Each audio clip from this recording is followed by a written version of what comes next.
Hello friends, எல்லாருக்கும் வணக்கம். Welcome to Ammachi's Kaimanam. இன்றைக்கி நம்ம வந்துட்டு நெல்லிக்காய் ஒரு கதை பண்ண போகிறோம். அதுக்கு வந்துட்டு நான் நெல்லிக்காவை ஃபஸ்ட்டு வந்துட்டு ஒரு பாத்திரத்தில் வேக வச்சு எடுத்துக்கிறேன். இப்போ இது நல்லா வெந்த உடனே நம்ம வந்து ஒரு தட்டில், பெரிய தட்டில் வந்து எவ்வளோ எடுத்துருக்கீங்களோ அதுக்கு பத்துற அளவுக்கு ஒரு தட்டில் ஆற வச்சிடலாம்.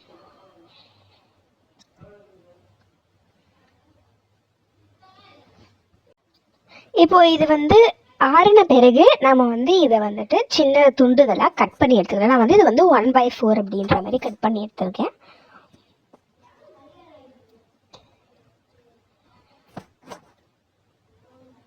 உங்களுக்கு எந்த சைஸில் வேணுமோ நீங்கள் அதுக்கு ஏற்ற மாதிரி கட் பண்ணிக்கலாம். இப்போ அடுத்து ஒரு கடாயை வந்து வெறுமையாக சூடு பண்ணி நான் வந்து வெந்தயத்தை வந்து ட்ரை ரோஸ்ட் பண்ணி எடுத்துக்க போகிறேன். எதுவுமே இல்லை, வெறும் ட்ரை ரோஸ்ட், வெந்தயம் மட்டுமே. ஒரு கைப்பிடி அளவு எடுத்திருக்கேன்.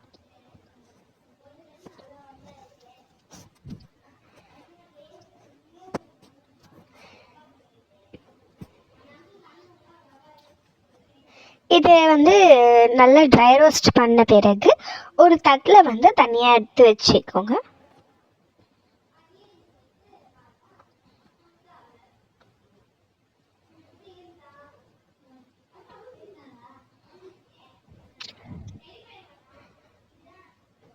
இப்போ இது ஒரு தட்டில் நான் தனியாக எடுத்து வச்சுட்டு இது நான் வந்து ஆறுறதுக்காக தனியாக ஊற வச்சுட்டேன். இது ஒரு பக்கம் இருக்கட்டும்.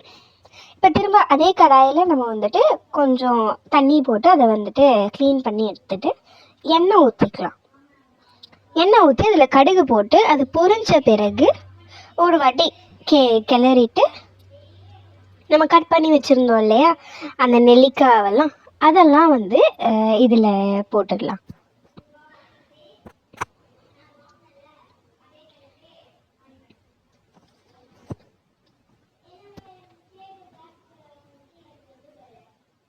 ஒரு வாட்டி நல்லா கலந்துட்டு நம்ம வந்து உப்பு, அதுக்கப்புறமா பெருங்காயம், இந்த 2 விஷயத்தையும் ஃபஸ்ட்டு சேர்த்துடலாம். உப்பு நீங்கள் எவ்வளோ நெல்லிக்காய் எடுக்கிறீங்களோ அதுக்கு ஏற்ற மாதிரி சேர்த்துக்கோங்க. அப்போ தான் அந்த புளிப்பு டேஸ்ட்டும் நமக்கு நல்லா வரும்.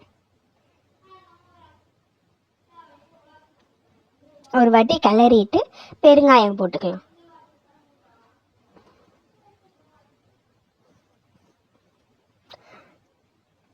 அதையும் எல்லாம் ஒன்றா சேர்த்து நல்லா கிளறிட்டு இப்போ வந்துட்டு ரெட் சில்லி, மிளகாத்தூள் நம்ம வந்து இதில் போட்டுக்கலாம். நான் இதுக்கு கடை மிளகாத்தூள் தான் யூஸ் பண்ணியிருக்கேன். நீங்கள் எது வேணாலும் வீட்டில் அரைக்கிறதெல்லாம் கூட பிரச்சனை இல்லை, யூஸ் பண்ணிக்கலாம். இப்போ வந்து அந்த மிளகாத்தூள் எல்லாமே எல்லாத்துலேயுமே கலர்ற மாதிரி நல்லா ஒரு கரண்டி வச்சு கிளறிக்கோங்க.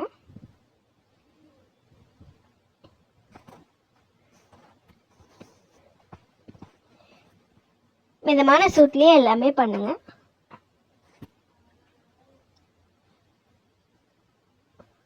கொஞ்சம் நல்லா கொதித்த பிறகு நம்ம தனியாக எடுத்து வச்சுருந்தோம் இல்லையா வெந்தயம், அது வந்து ஒரு மிக்ஸி ஜாரில் போட்டு அரைச்சி எடுத்துக்கலாம்.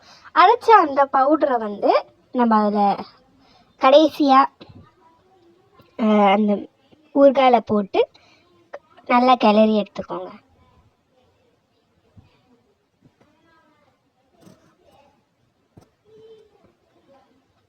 நல்லா கிளறி ஒரு 2 நிமிஷம் அப்படியே அந்த கடாயிலேயே சிம்மில் வச்சு எடுத்துக்கலாம். அவ்வளோதான், நம்மளுடைய டேஸ்டியான நெல்லிக்காய் ஊறுகாய் ரெடி. இதை வீட்டில் ட்ரை பண்ணி பாருங்கள். பிடிச்சிருந்தா லைக் பண்ணுங்கள், ஷேர் பண்ணுங்கள், மறக்காமல் கமெண்ட் பண்ணுங்கள் எப்படி இருக்கு.